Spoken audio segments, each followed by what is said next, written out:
I discussed a while ago regarding the combination of hydrochloric acid and water, right? And that version is not common, okay? Comparing to the other, theory I will emphasize right now. So before going the redox, let's do the other version. Okay, because our sample number 5 really guys, it's talking about hydrochloric acid plus water kasi siya. Then we need to justify that one, okay? We need to do the first version first hand. Okay? Like that. Actually guys, it's gonna be like this. Hydrochloric acid, okay, plus water. Okay, so if you add water to hydrochloric acid, it will now become an aqueous solution. Okay, like that. So the first theory of Arrhenius' theory of acidity and basicity, it states that it will yield a hydronium ion or an H ion. Let's try first the hydronium ion. Okay, now in here, try to take note, okay, the donation of the proton, not the electron. Okay, so if there will be a donation of an electrons, it's another story. Or electrons acceptor is another. So that's Lewis acid theory, or Lewis base theory. But we will use the Bronsted-Lowry acid in this manner, in combination of Arrhenius theory. Okay? So ganito, Arrhenius theory. Okay, and we have the Bronsted-Lowry. Okay, theory, not the Lewis acid, ha? Again, basic knowledge. Arrhenius, okay, yield hydronium ion or H ion for acid and OH negative for base. Bronsted, okay, the Bronsted will donate proton for acid, will accept proton for base. Lewis will accept electrons for acid, will donate electrons for base. But here, a case. We don't use the Lewis acid and Lewis base. We will use the combination of Arrhenius theory and Bronsted-Lowry in here. Okay, now using first the Arrhenius, it will produce H3O, hydronium ion, positive 1, because hydronium ion has a positive 1 charge. Okay, like that. And then plus chlorine gas. Okay, this is hydrolysis plus an acid. Okay, hydrolysis plus an acid, normally it will produce supposedly a base and an acid. Since there's no base in your reactant, normally all will be base in the product and the other is chlorine, right? Okay, and then the H1 proton in HCl will be donated into the water. Okay, why? Because if you donate the H coming from the water, it will become H2Cl. And there's no H2Cl compound exists in the planet Earth. Okay, there's no H2Cl compound exists in the planet Earth. So if you try to force that one, that is hypothetical or non-existent. So we don't use the donation of the protons coming from the water or coming from the HCl. Instead, we donate the proton coming from the water. Okay, this become so H plus H3O. We donate the proton coming from the HCl. So H3O, positive 1 plus chlorine gas. So things like that. If you, after knowing the concept, the theory, and then you can produce a compound, this is not valid, then change the other way around. If you change the other way around and it will be existent and valid, then that's the correct production of your products. So, ay yung pagsalig sa mga usa ng kapaagi, you have to maximize any strategy and methodology in this type of chemical reaction, especially general chemistry lecture. Okay, something like that. Okay, this is the first version, right? First version. So, if we balance this one, it's very difficult. It undergoes an improper fraction, like blah blah blah. I already balanced that a while ago. Balance that for yourself now, okay? You can never do this in trial and error method. It requires improper fraction and blah blah blah so on. So if you can, if you have a high IQ in math, you can do. Okay, because a higher IQ in math we can do, but only if you can do that. But for average thinking or average math ability like me, so I cannot do that. It is not my convenience to do that. I'm not comfortable. I will go to the algebraic math balancing of chemical reactions if it involves fractions number of moles. in the atoms of the reactants and the products. Okay, now the version 2 will go like this. Okay, since this is an aqueous solution, mga palangga, okay, now, so it will become the solution of the hydrochloric acid in the water. You will take only HCl. Okay, HCl. If you take the HCl, it will yield H positive 1 plus chlorine negative 1. Okay, this is more simpler compared to the hydronium ion, but these two versions or two methods are valid.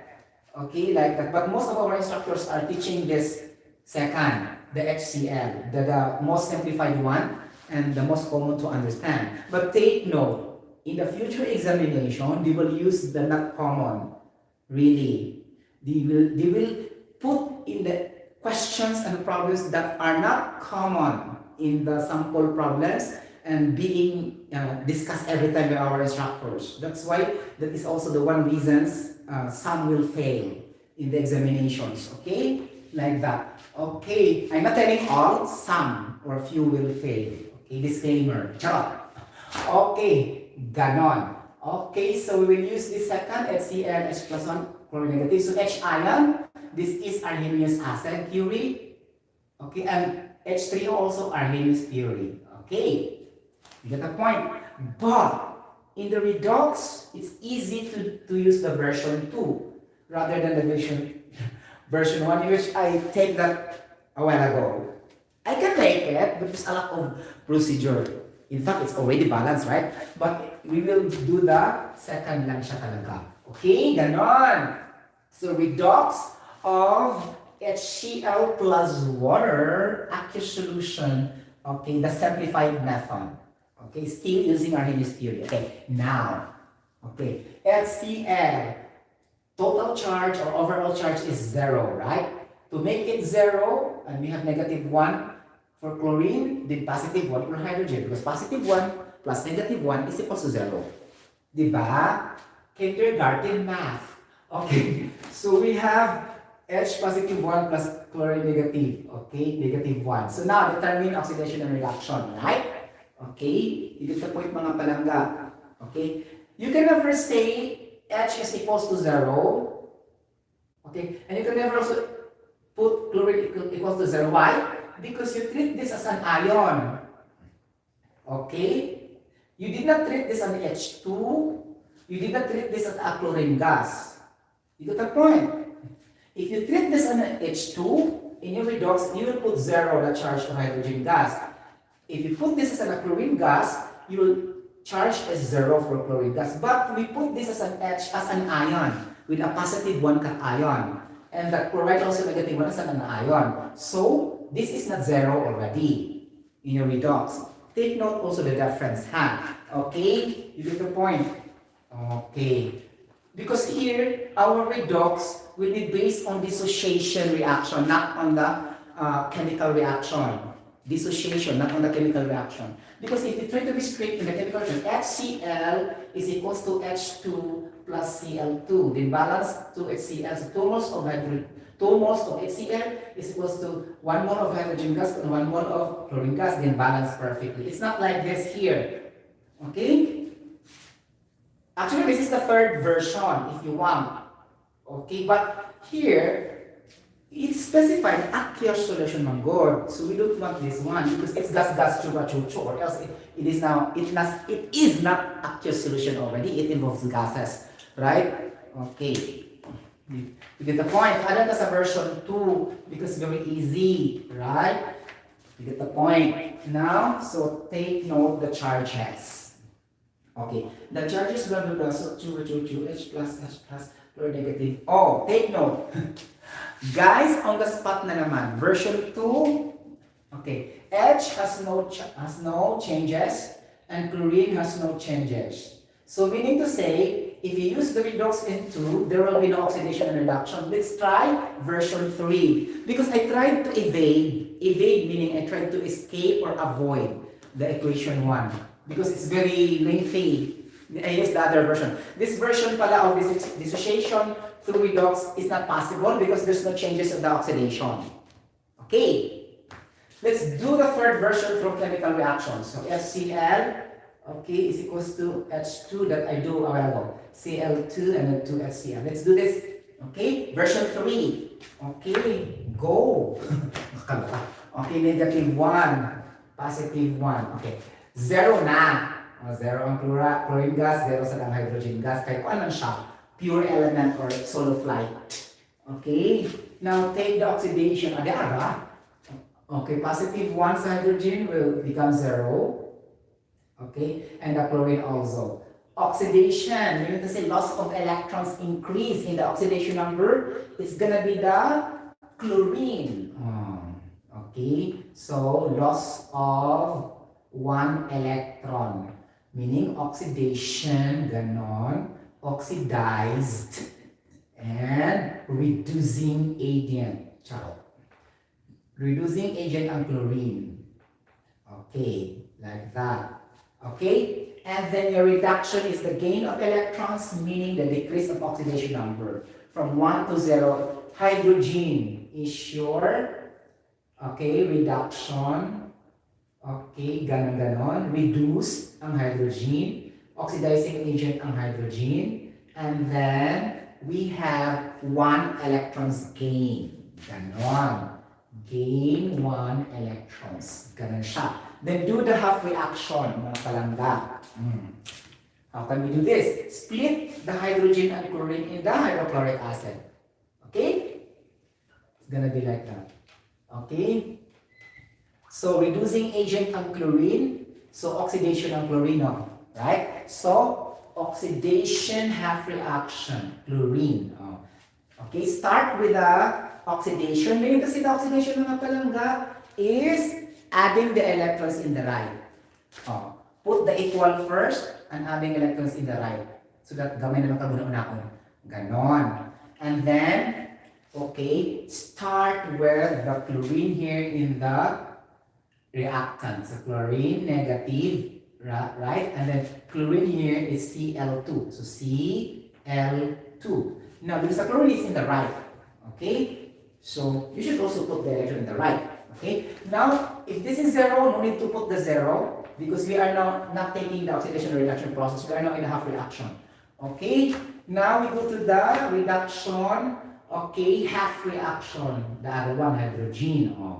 So, reduction, gain of electrons. So, plus electrons in the left. Again, it equals. Okay. Now, go first with the hydrogen. It starts with the +1, right? So, H +1. Okay. Now, it's equal to the hydrogen gas. A hydrogen gas. And then there's a 0. No need to put the 0. Okay. This is our equation 2. Equation 1, equation 2. Equation 1, oxidation half reaction. Equation 2, reduction half reaction. Now, add 1 and 2. Because these are all equal in electrons, cancel the electrons automatically because they are in the opposite direction, left and right in math again. Okay? To the point. So, our final situation, wow, grabe on the spot. Really, okay? It's gonna be like that. So, we have now chlorine negative plus H +1 is equals to chlorine plus H2. Ganon. Chlorine negative plus H1 is equals to chlorine positive, chlorine 2 plus H2. And then, balance. Okay? 2 chlorine, 2 chlorine, hydrogen 2, hydrogen 2. Okay? But actually, you can carry also the redox while doing at first or in the last. It depends on you. Because you can see in your eyes that it is not balanced. It's balanced in the last. Or incorporate that in your redox half reaction first. It's just the same.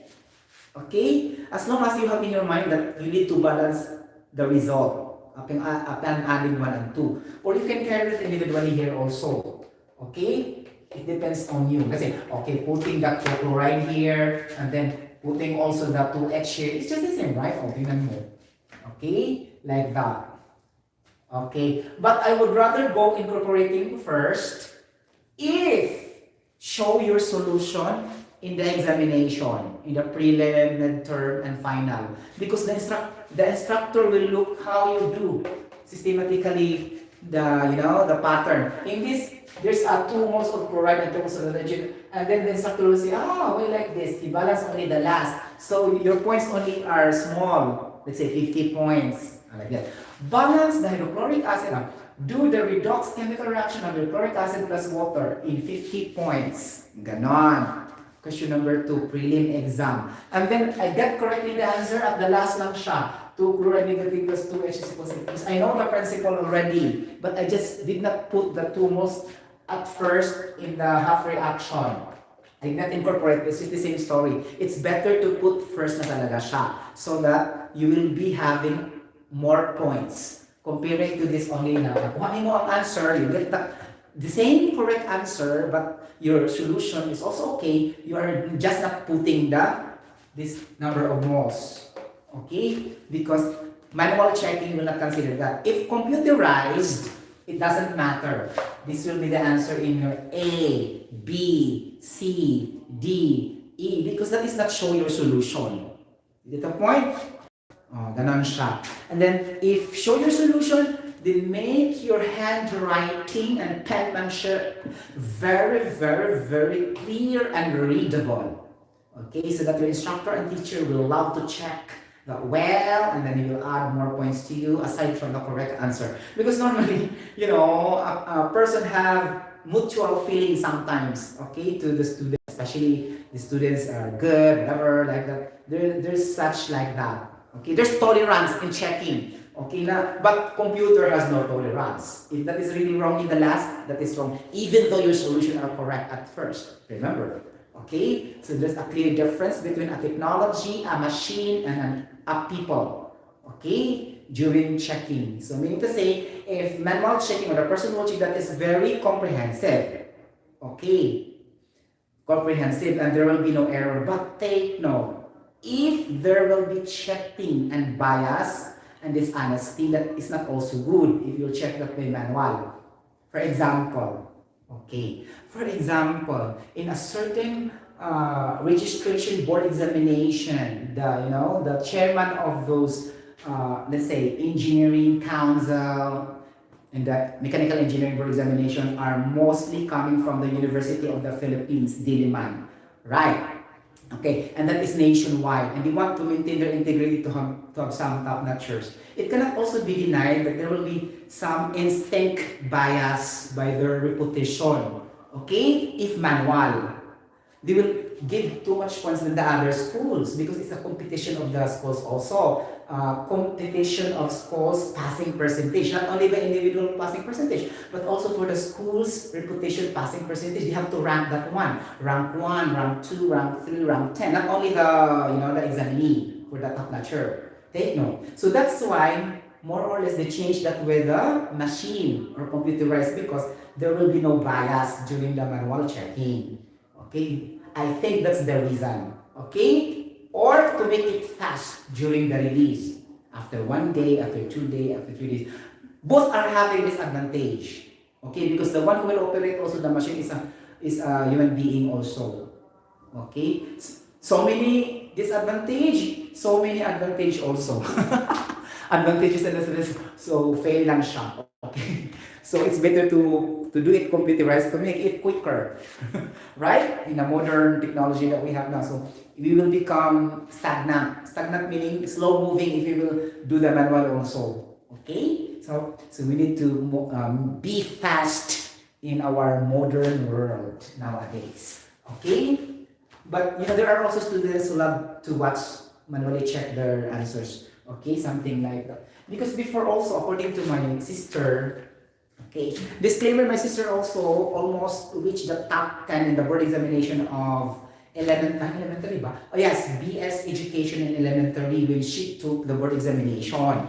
Okay, the last top 10 of the board examination of my sister is 86% and her score is 84.5%. So, hapit na siya dito. Okay, she is a product of Cebu Normal University, something like that. Okay, the one I told you that always being, first honor, valedictorian, something like that in our, my sister, the four of us. she is the most superior academically for four of us. Okay, like that.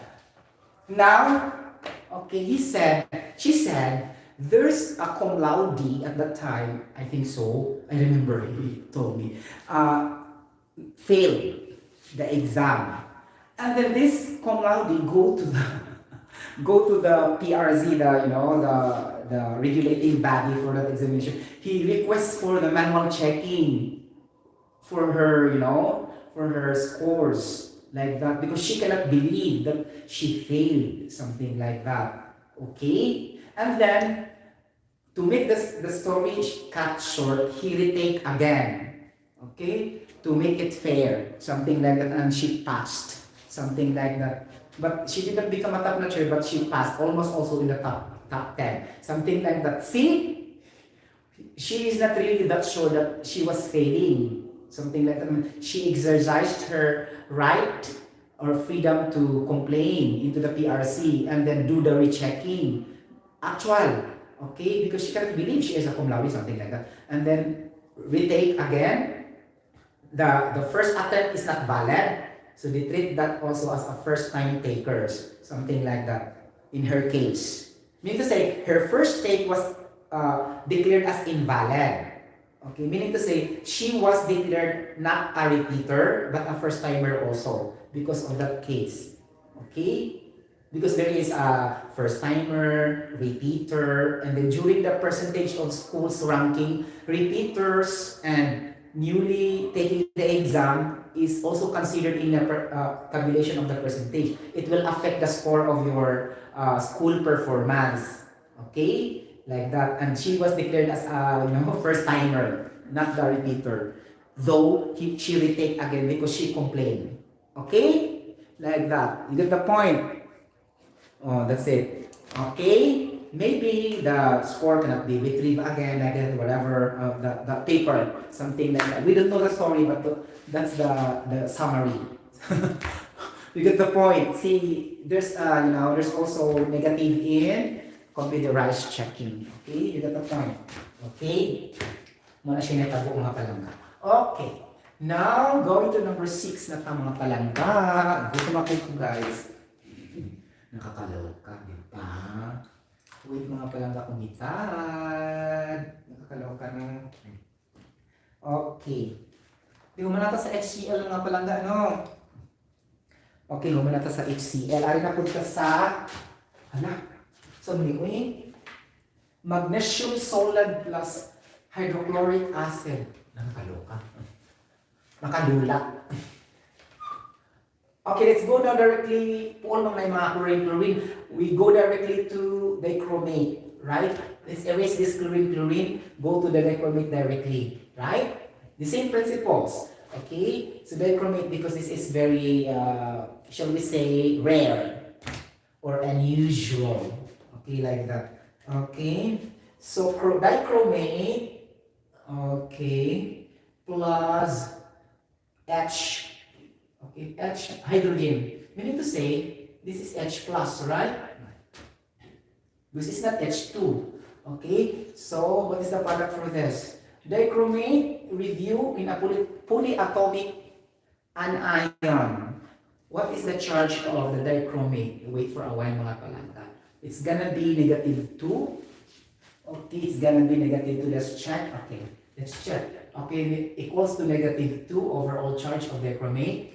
And then -2 oxygen, -2 times 7, plus, let X as the oxidation state of chromium. So X times 2. Okay, so 2X minus 14 is equals to -2. 2X is equals to -2 plus 14. 2X is equals to 12.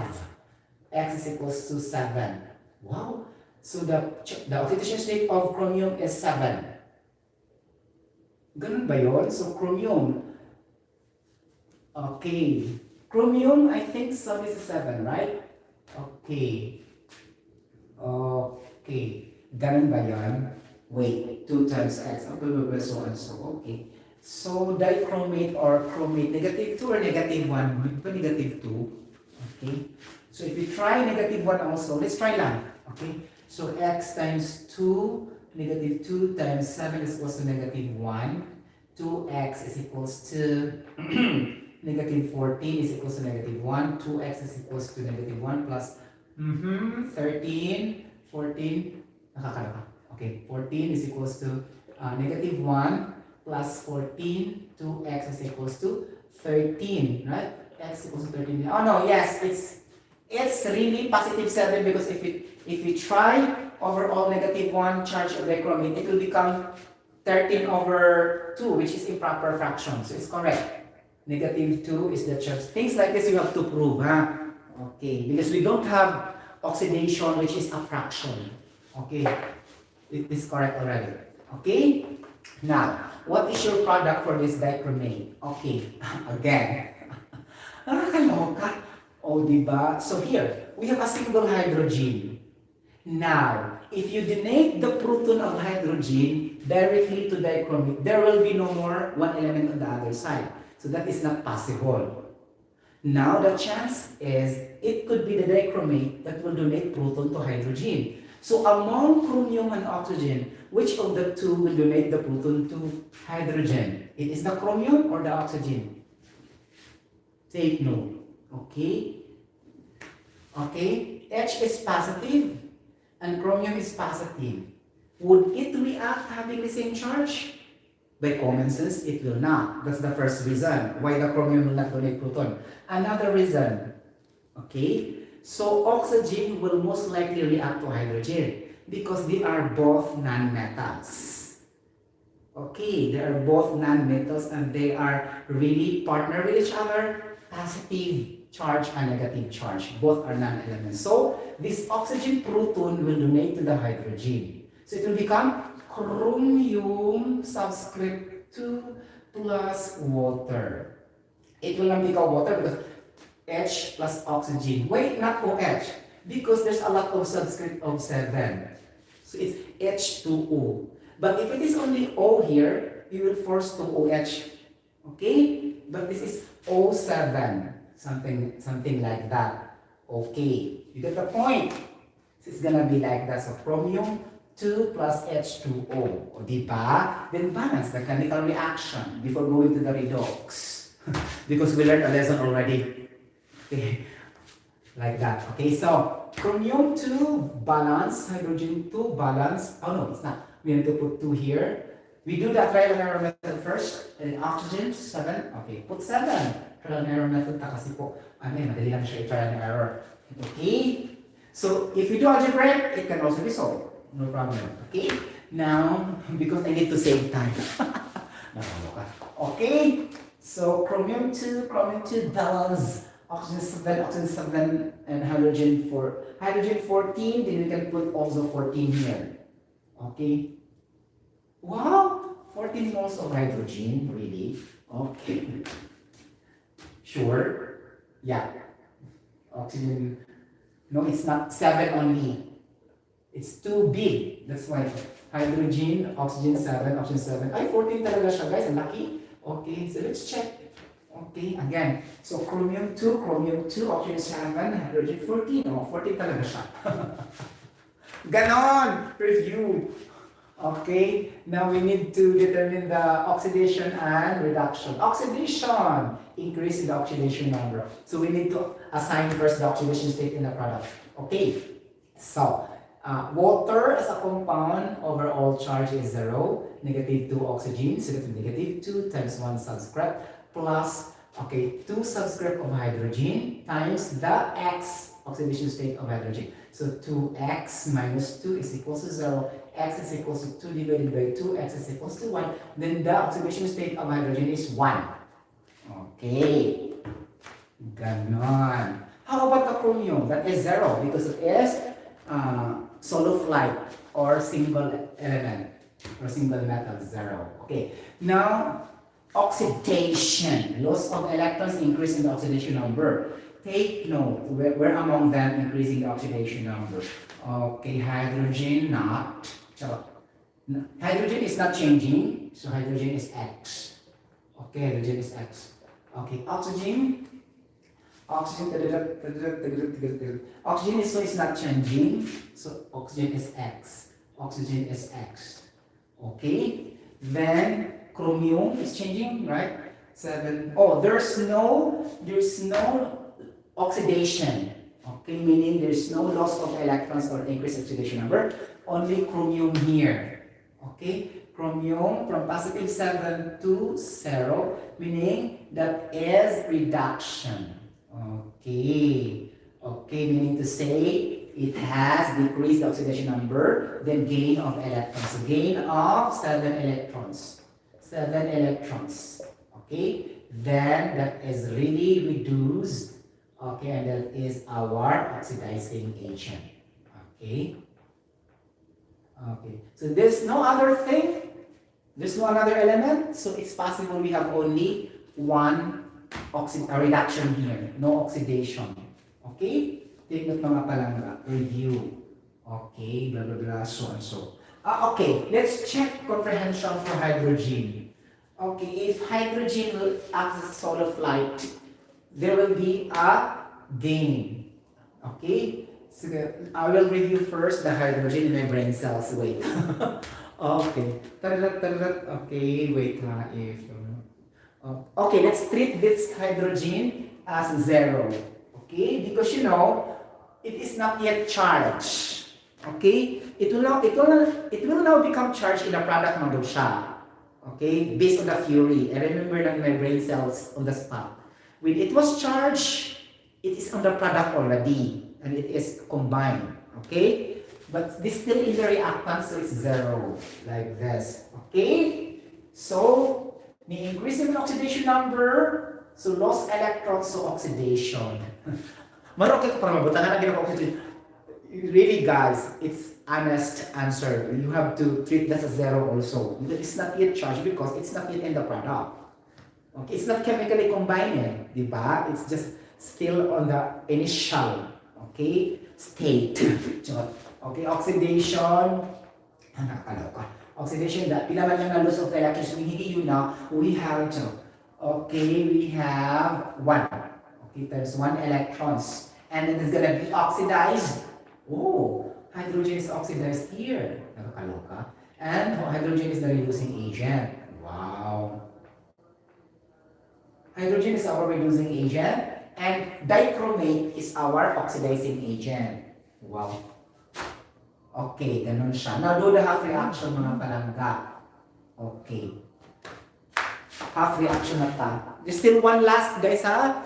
Okay. And our next topic, guys, will go directly tomorrow. We will go directly to the redox in acidic solution and redox in a basic solution. Ganon.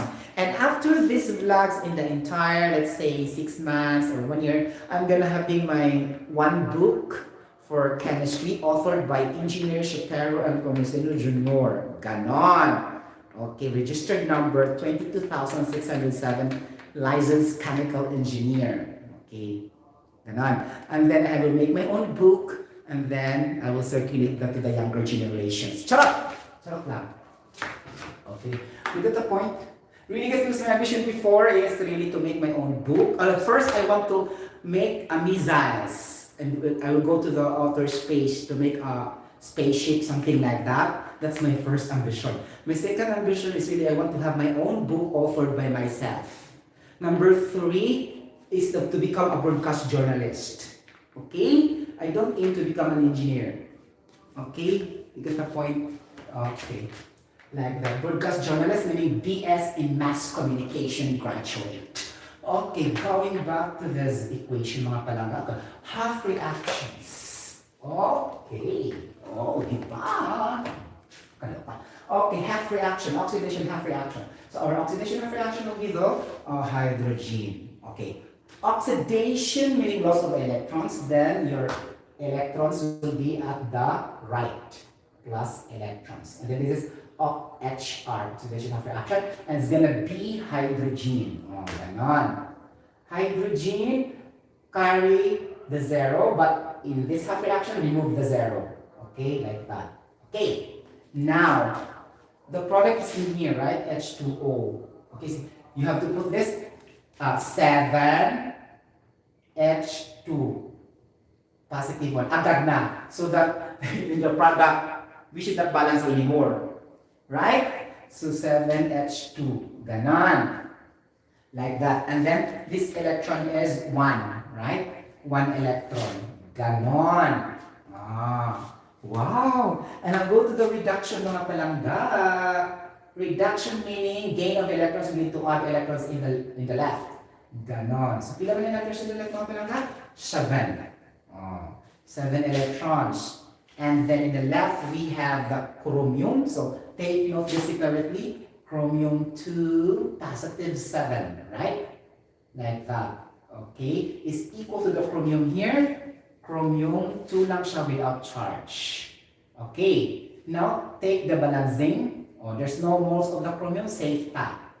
Okay. Equation 1, equation 2. Add the oxidation of reaction and the reduction of reaction. So it's gonna be, wait for a while mga palangga. I have to erase this another part. You can still see my whiteboard. Yes.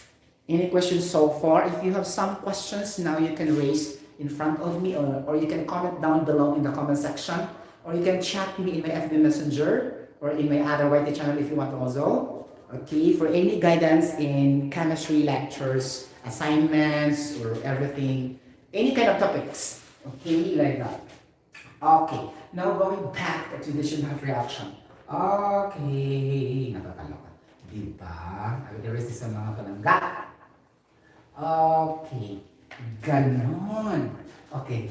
So, add all the reactant. Here, hydrogen, chromium 2 positive 7 plus 7 electrons. So, put that here. By adding 1 and 2 equation. Or oxidation of reaction plus reduction of reaction. So, we'll say hydrogen plus this one, chromium 2 positive 7 plus 7 electrons is, wow, 7 electrons, bongga. And then the product will be 7H2 positive 1 plus 1 electron plus chromium positive 2. Now, okay, it is the balance. Okay, balance already the number of moles.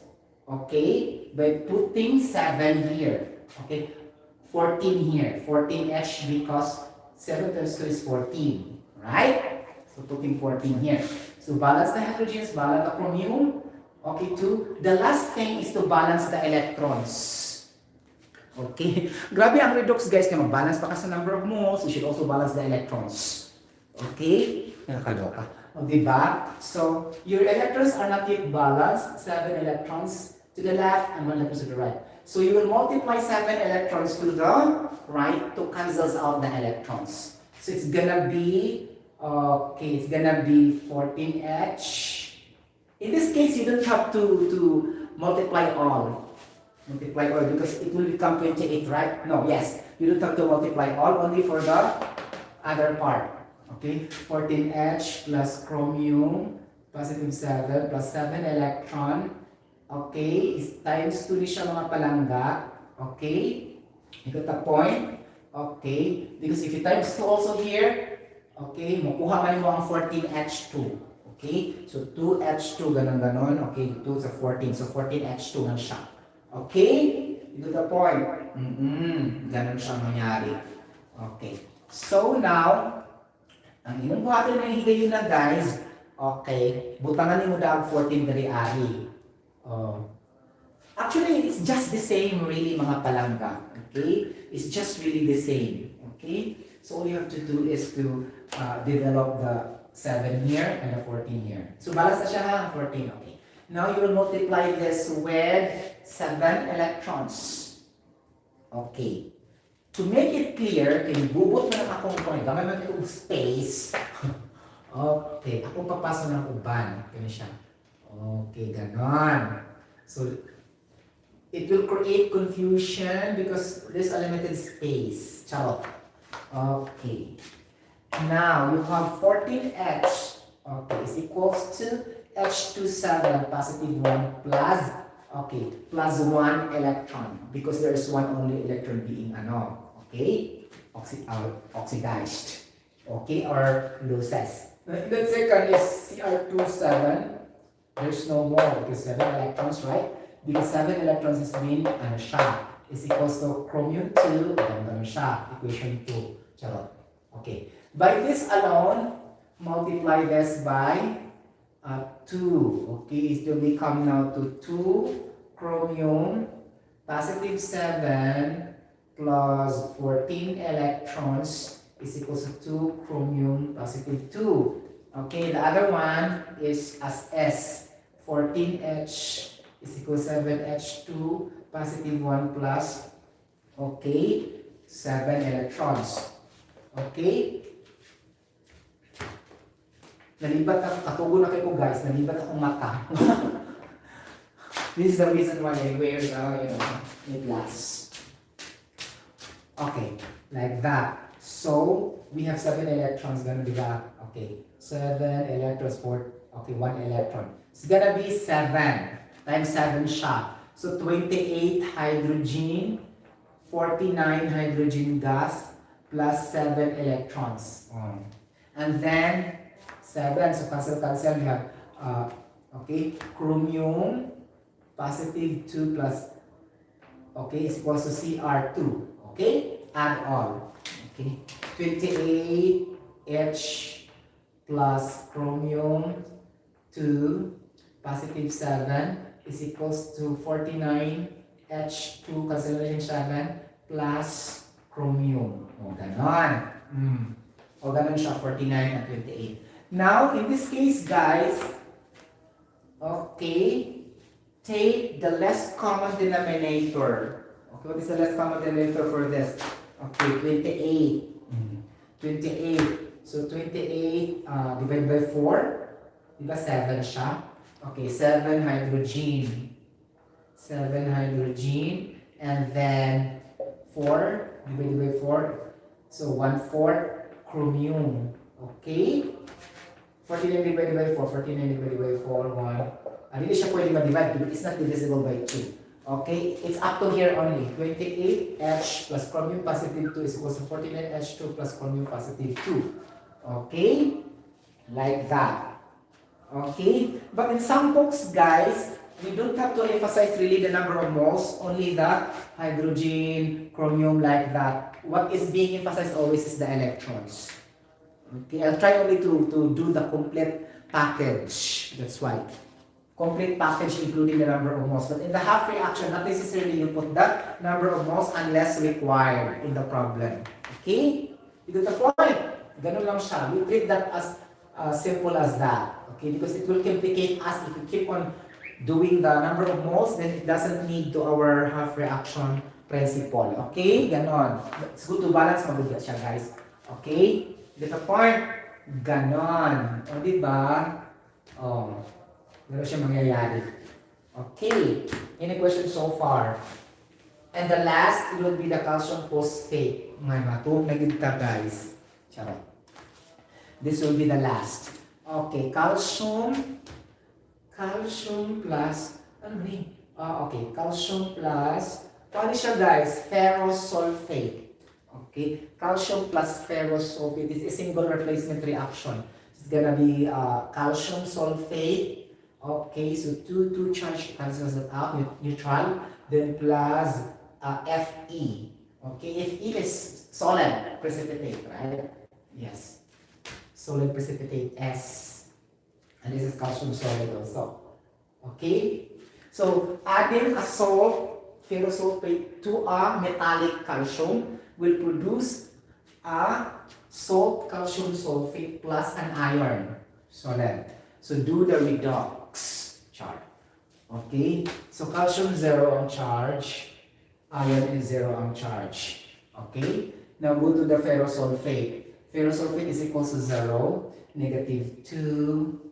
Okay, because this is ferrous lang siya, no need. Okay, like that. Okay, we have negative 2, so equal to 0. Then negative 2 times 4 for oxygen plus sulfur. So sulfur is how many? Is that positive charge of sulfur in this case? Sulfur, because there are two unknowns here, the iron and the sulfur. Okay, so you should remember the sulfur charge. What is the charge of a sulfur? It belongs to Ano siya, no? Belongs to 6 family, right? 6 family, just like oxygen, sulfur, like that, selenium, tellurium, and polonium. Memorize talaga. Yes. Okay, sulfur. Okay, the same siya, so it's gonna be 6. Oh, 6 times 1. So 6 siya, right? Positive 6. Okay. And now for iron, X. So X, 6, 8 is equals to 0. X is equals to negative 2. Transpose X is equals to 2. Charge of iron is positive 2. By the way, guys, if you are not really sure the charge of sulfur, then you have also go first to the charge of iron and solve for the value of X for sulfur also. Because take note, this is very big charge. 6, not all know this charge for sulfur. And iron is very easy to detect. The ferrous only positive 2 and the ferric is positive 3. Go to the most simpler. In my case, I memorized already the charge of sulfur because it's in the group 6 family in the periodic table. Okay? Like that. Okay, now for the calcium sulfate mga palangga. So still 0 also, compound, then 0. So let's reverse na. I go to the calcium first. Okay, positive 2 times 1, charge of positive 2. Then sulfur X times 1. Then oxygen negative 2 times 4. Diba? So is equals to 2 plus X minus 8 is equals to 0. X is equals to negative 6. Equals to X is equals to 6. So sulfur again is 6. Pareho lang siya. Nakakalawa. Okay? Now, take note the oxidation and reduction. Oxidation is the loss of electrons. Increase in the oxidation number. So, increase in the oxidation number. Increase in the oxidation number is gonna be calcium. Calcium, right? Calcium. Increase in oxidation number, meaning to say this is loss of electrons, oxidation. Okay, oxidized ang calcium. Oxidized ang calcium sulfate. Okay? Like that. So this is gonna be our reducing agent also as our calcium sulfate. Okay? Now, which is our reduction? Meaning gain of electrons, meaning decrease of the oxidation state. Take sulfur is a case, S is X, not allowed because the same na siya.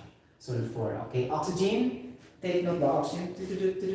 Oxygen is not also the same. Okay. Iron. Yes, iron changes from positive 2 to 0, decrease in oxidation number, meaning gain of electrons. So, reduction ng iron. So, iron, reduction. Then, iron is reduced. Okay, reduced. Meaning to say, iron is reduced or iron sulfate is your oxidizing agent. Okay, like that. And then, okay, this is oxidizing agent, reduce gain of electrons, and therefore gain of 2 electrons. Okay, like that. Okay, the other one is losses of calcium, chupa. 2 electrons is also lost. Okay, now do the half reaction. It's gonna be first doing the OHR, oxidation half reaction. So oxidation is here, right? Okay, nakakaluka. So oxidation is calcium sulfate, so calcium. Oxidation, guys, meaning to say loss of electrons, meaning the adding of electrons is in the right. Okay, plus electrons 2 here. And then calcium here, solid. Okay, and then calcium here, calcium positive 2, charge in the product. So this is equation 1. Okay, equation 2, we have the reduction, meaning to say gain of electrons. We need to add electrons in the left or reactant. It's gonna be a plus electrons here. We have 2 here, 2 electrons here. So, and then we have Fe2 here, Fe positive 2 here, and then going to is equals to the iron here, is equals to the iron solid precipitate. Okay, equation number 2. Okay, add the equation and equation number 2. It is balanced already. Okay, or not? Calcium, sulfur, oxygen 4, iron, blah, blah, blah, so and so. Balanced, perfectly balanced. Okay, like that. Now, add the 2, cancel the 2 electrons. What will remain is calcium solid plus Fe positive 2 is equals to calcium positive 2 plus Fe solid. Okay, this is now our final redox equation. Okay, in the final redox equation, my friend, only single element Okay, with its charge will be there, not the compound. Okay, see, can you see? Calcium solid plus iron positive 2 is equal to calcium positive 2 plus iron solid. And the electrons will be now neutralized. It will not appear in your final redox reaction. Your goal is to have no more electrons in your final redox equation. Okay, like that. You got the point? Perfect, yes. Okay, that will be fine. Kalas.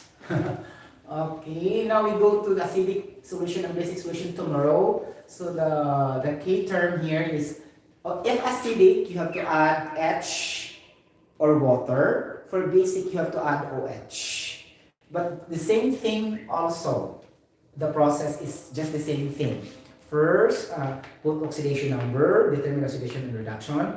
Then third, determine which is oxidized, which is reduced, which is the oxidizing agent, reducing. Number 3, we need to have the half reaction balance in terms of electrons, like that. And then the last will be to balance in terms of the number of moles. Or you can reverse the first, you will balance first the number of moles, then third the electrons, because it will be just the same in the end. But the proper really is have the half reaction first balancing electrons. Okay, then later the number of moles. Or better, incorporate already the number of moles. You balance first immediately the chemical reaction. It depends on the situation, guys. Okay, you get the point? As long as it will be balanced, and you can establish an equilibrium in your chemical reaction or in your redox reactions. Or else, if there's no equilibrium, it doesn't matter. Because as you can observe, you always put equal, equals. Meaning to say, this reach equilibrium. Okay? These all things really follow the Antoine-Lavoisier theory, the law of conservation of mass. Okay, meaning the left will be equal to the right.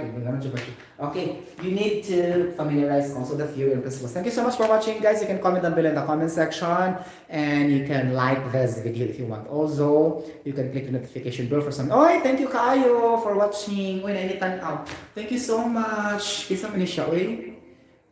Si Fan TV. Wow. Thank you so much for watching, palangga. Itanaw gid siya karong higayuna. Wow! You need some more examples? Are you also a chemical engineer? Or an engineer by profession or not? Or BS chemistry graduate or chemist? Because this is chemistry really. Or you are a senior high school student because it doesn't specify here in the comment section. Okay? Like that. Okay, thank you kayo. Muend na ko. Okay? And na ko sa atong mga equation. Ganon. Okay. Remember guys, this coming May is the Chemical Engineering Board examination in the Philippines. Right? May. Okay. So the coverage will be General Engineering. Kaloka. The coverage will be General Engineering. It's gonna be on day 1. I'm not really sure today if it's in day 1. See, General Engineering. Okay. General Engineering are the common subjects of all engineering students' engineering curriculum. What are these? This is gonna be engineering mechanics, the strength of the materials. Okay, we have the algebra. Okay, the solid mensuration, the geometry, the trigonometry, the analytical geometry, the probability and statistics, the differential equation, the differential calculus, the integral calculus, the advanced engineering mathematics. So these are all general engineering. Okay. The day 2 will be more on the physical and chemical principles coverage. Physical and chemical principles. What are those? In here we have the General Chemistry Lecture 1, General Chemistry Lecture 2, the Qualitative Chemistry, okay, the Quantitative Chemistry, the Physical Chemistry, the Biochemistry or the Biochemical Engineering. We have also the Thermodynamics 1 and 2, something like that. and physics. Because we don't have biology in chemical engineering, we always attach that with chemistry. So we have biochemistry or biochemical engineering, but we don't have exclusive biology, okay, in our curriculum. Okay, now for the third day, we have the chemical engineering major. Okay, chemical engineering major. Okay, what are those? These are the chemical reaction kinetics or the chemical kinetics. Okay, we have the unit operations 1, 2, and 3 that comprises of transport phenomena. Okay, transport phenomena more on fluid mechanics. Okay, more on quantum mechanics. Okay, we have the fluid flow like that, fluid mensuration, and then the momentum. Okay, momentum transfer. Okay, like that. And we have the unit 2 is more on heat transfer.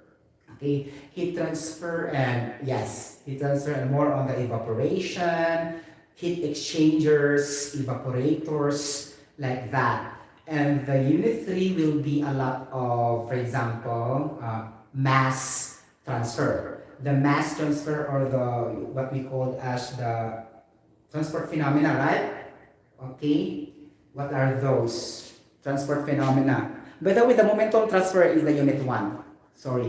The unit 3 is the transport phenomena. The transport phenomena is more on the mass transfer, katong mga concentration gradient, katong mga distillation. Okay, distillation, simple distillation, like that, fractional distillation, liquid-liquid extraction, ternary extraction of immiscible liquids, like that. And then we have also leaching, okay, leaching, and we have also flotation, like that. We have also sedimentation. We have also the, I think it's only like that, okay? But the screening, filtration belongs to unit 1, the screening, right? You remember that momentum transfer, okay? So it's better to not to categorize all processes. All separation and chemical separation processes is in here in chemical engineering. Physical and chemical separation processes. It's about process. We are very, disclaimer, we are very smart in processes. Physical and chemical processes. Okay? Chemical engineers are very, critical thinker with regards to the process. Okay, like the physical chemical processes, and then we have the momentum transfer. Okay, like that, the transport phenomena. Okay, like that. Okay, like that. And momentum transfer, okay, transport phenomena, physical chemical processes are all unit operations. Okay, these unit operations, these physical chemical principles, a lot of processes will be their examples. Okay? Distillation, filtration, and this momentum transfer more on the fluid flow, fluid mechanics, like that. Okay? Through velocity gradient, the Bernoulli theorem, the ganon about fluids. Okay? And then transport phenomena also, a lot we have heat transfer, blah blah, so and so, evaporators, and a lot of processes will be here from 1 to 3. So this is chemical engineering. Ganon. Diba? Okay, so as far as I can remember, there are a lot of theories and principles in day 2, physical and chemical principles, because principles, right? Okay, there's a lot of theories here. I remember also there's a question of lanolin, something, linoleic acid. Okay, it's in here, and it's also here that I found the helium, the silicon, like that. What is the gas needed in diving? Like that, and then the lightest element in the universe, just like that, only question like that we discovered, blah, blah, but the rest are problems. Chemical engineering is more on the problem solving. Guys, I wonder why I have higher score in chemical engineering. I'm not good in math. Okay, supposedly I will have a higher physical and chemical principles than chemical engineering, but my highest score is the chemical engineering. Okay, second is my physical and chemical principles, and third is the general engineering, because I'm not really good in math. It's really proven and confirmed with my performance in my board examination, right? Okay, so at least, chemical engineer, jigo kay chemical engineer na po man. Charot! Okay, charot lang ha. Okay, thank you so much guys. So, for the May examinees, chemical engineering examinees, okay? Because we have May and November, okay? Like that. So, please watch my vlogs because it can help you also. But I can guarantee this will be on the physical and chemical principles only, not in the chemical engineering, not in the general engineering, okay? Get the point? At least. Okay, thank you so much mga palangga. Once again, I am a singer, eternal voice. Bye-bye. God bless everybody. See you later for tomorrow's topic for the redox in acidic solution and basic solution like that. And you can comment down below in the comment section. Thank you so much for watching my videos today. I love it. Oh, I have thumbs up. Thank you so much. Nakakaloka. Diba? Thank you so much guys for watching ha. Okay, thank you so much because my revenues are rising a little bit, point something. Day by day, point something lang siya guys. Okay, but I enjoy what I am doing. Something like that. Okay, it doesn't matter at all, right? Okay. Thank you so much. Okay, you can subscribe to my channel if you want also. You have the full freedom to do it. And then you can click the notification bell for some news updates. So I am a singer, eternal voice. Katubo na jugay ko guys. It's almost 1 hour and 1 minute.